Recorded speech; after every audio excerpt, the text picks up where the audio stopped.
ஓம் சாந்தி. நாம் நறுமணமுள்ள மலராக இருக்கும் ஆத்மா. நாம் மாஸ்டர் கருணை உள்ளம் உடைய ஆத்மா. நாம் சுயராஜ்ய அதிகாரி ஆத்மா.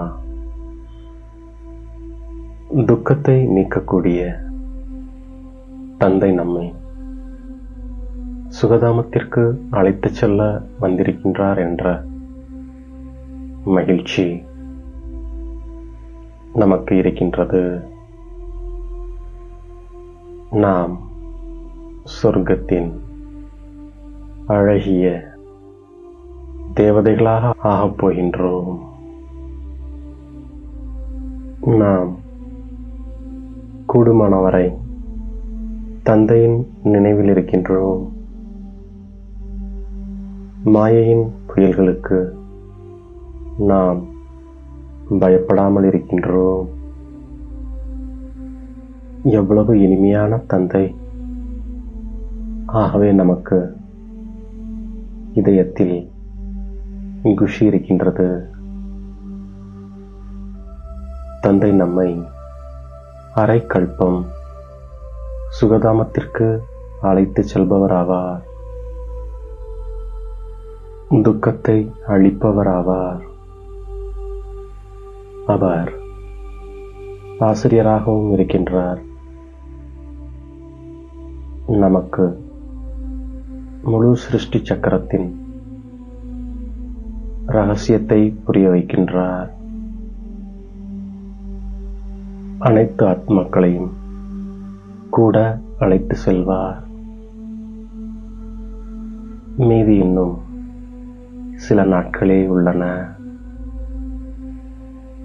நாம் தந்தையை நினைவு செய்தோம் என்றால் பல பிறவிகளாக சேர்ந்துள்ள பாவங்களின் சுமை நம்மை விட்டு அகன்றுவிடும். எவ்வளவுதான் சங்கல்பங்கள், விகல்பங்கள், புயல்கள் வந்தாலும் சரி, இரவு முழுவதும் எண்ணங்களினால் தூக்கம் கெட்டு போனாலும் சரி, நாம் பயப்படாமல் தைரியமாக இருக்கின்றோம். நாம் மாயையை வெல்வதற்காக போரிடுகின்றோம். நாம் தந்தையை நினைவு செய்கின்றோம். சக்கரத்தையும் நினைவு செய்கின்றோம். தந்தை வந்திருப்பதே நம்மை வீட்டிற்கு அழைத்து செல்வதற்காக.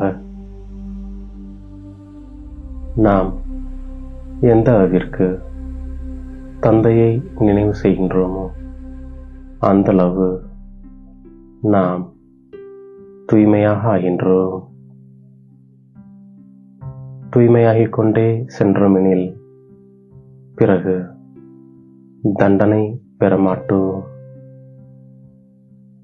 நாம் எந்த அளவு நினைவு செய்கின்றோமோ அந்த அளவு விக்ரமங்கள் விநாசமாகிக் கொண்டிருக்கின்றது.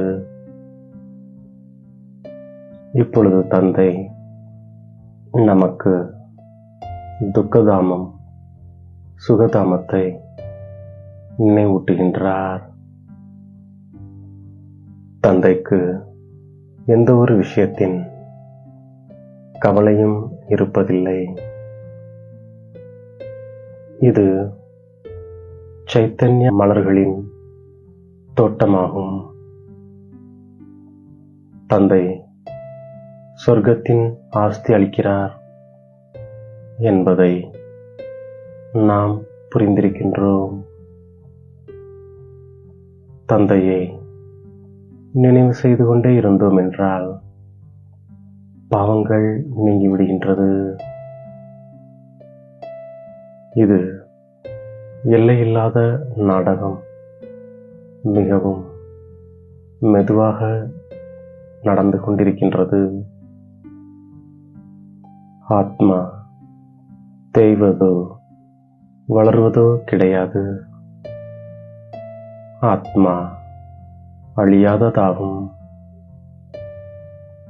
இந்த உலகத்தில் நாம் தந்தை, ஆசிரியர், சத்குரு என்று கூறக்கூடிய அப்பேற்பட்ட எந்த ஒரு மனிதனும் கிடையாது. இவர் எல்லையில்லாத தந்தை.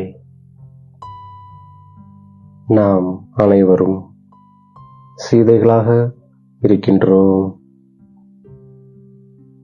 தந்தை ராமர் ஆவார். அனைத்து பக்தர்களுக்கும் சத்கதி அளித்து விடுகின்றார். தந்தை நமக்கு புத்துணர்வு ஊட்டிக்கொண்டே இருக்கின்றார். நாம் அனைவரும் கூட இனிமேலும் இனிமையான இல்லத்தில் வசிப்பவர்களாவோம். ஆத்மாவின் சுய தர்மமே சாந்தியாகும். தந்தை நம்மை தூய்மையானவர்களாக ஆக்கிக் கொண்டிருக்கின்றார். நாம் சொர்க்கத்தின் இளவரசி ஆகின்றோம். தந்தை எப்பொழுதுமே அழகானவர். பிரியதர்ஷன் மிகவும் அழகான பிரயாணி ஆவார். அவர் நம்மை அழகானவர்களாக ஆக்குகின்றார். தந்தை ஒரு பொழுதும் கருமையாக ஆவதில்லை.